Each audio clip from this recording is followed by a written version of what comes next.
भैया मोर रहतै बहिनिया घर अइतै बहिनिया घर अइतै हाथ में बनौरे समडो।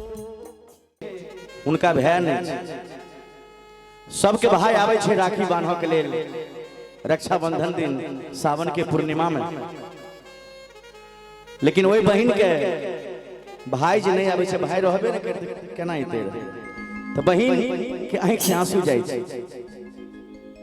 बहन कहे छे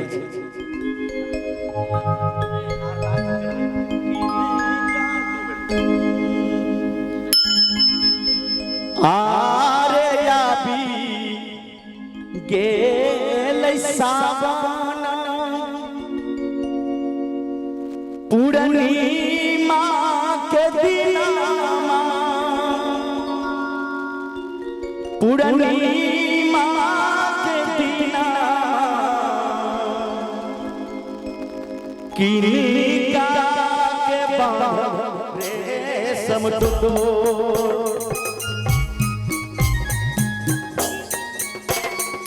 किनिका के बांध रेशम डोर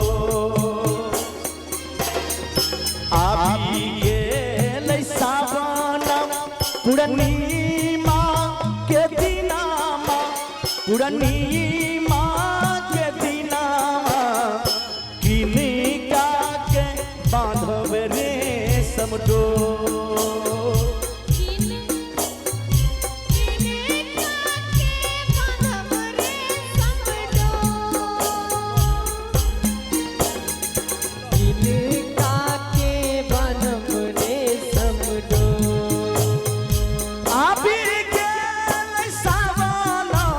पूर्णिमा के दिनमा पूर्णिमा के दिनमा किनिका के बांधब रेशम डोर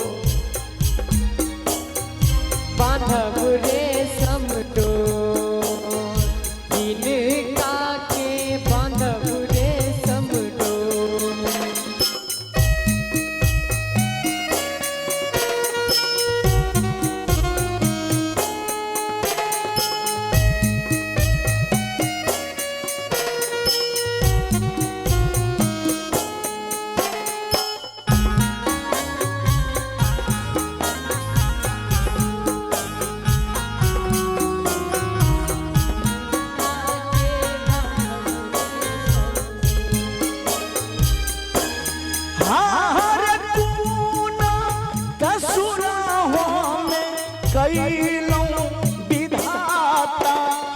कैलौं हे विधाता छीन लेलौं भैया मोर छीन लेलौं भैया मोर छीन लेलौं भैया मोर।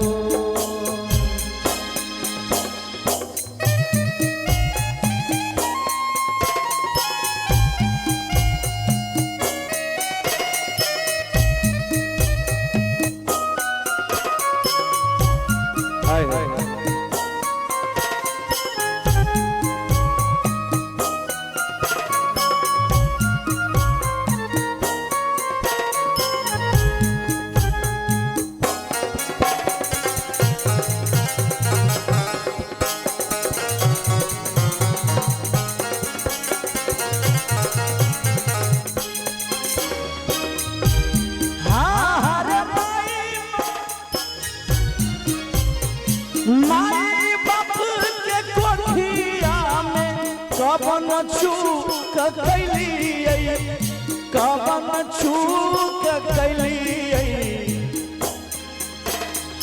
मैं बाप के कोख में कौन चूक जो हम के लिए जो भगवान हमारा भाई नहीं दे।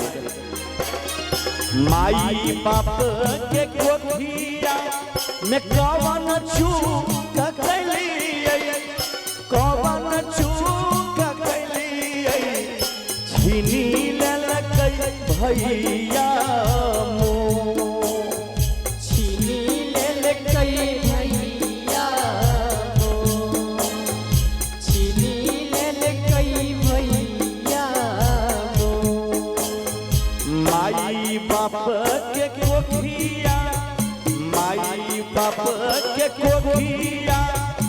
भैया रे बहिनिया भैया रे बहिनिया विधना कैलेन बेजो विधना कैलेन बेजो विधना कैलेन बेजो।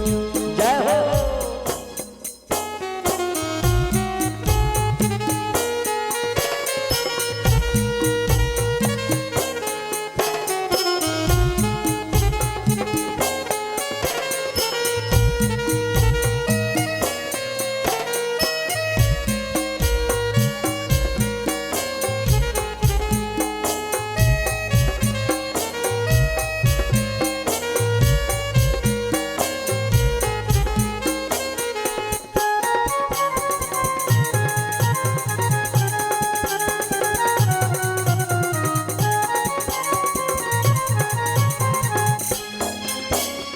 भैया मोरा रहतै बहिनिया घर अइतै बहिनिया घर अइतै हाथ में बनतौ रे समडो हाथ में बनतौ रे समडो हाथ में बनतौ रे समडो।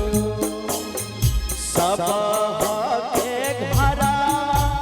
सुहावन लाग गई बहिनी सुहावन लाग गई दीदी मोरा घर लाग गई सुनसान मोरा घर लाग गई सुनसान मोरा घर लाग गई सुनसान।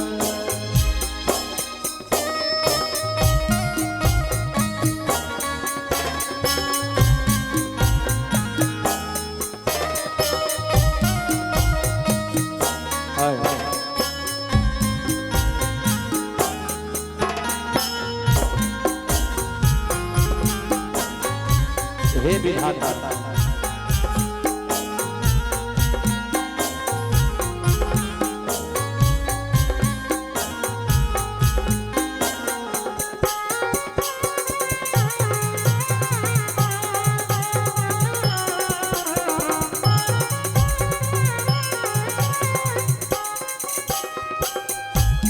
आरे बेदना लिखैया संतोष यादव संतोष यादव शंभू भैया दिल कई सुना शंभू भैया दिल कई सुना शंभू भैया दिल कई सुना।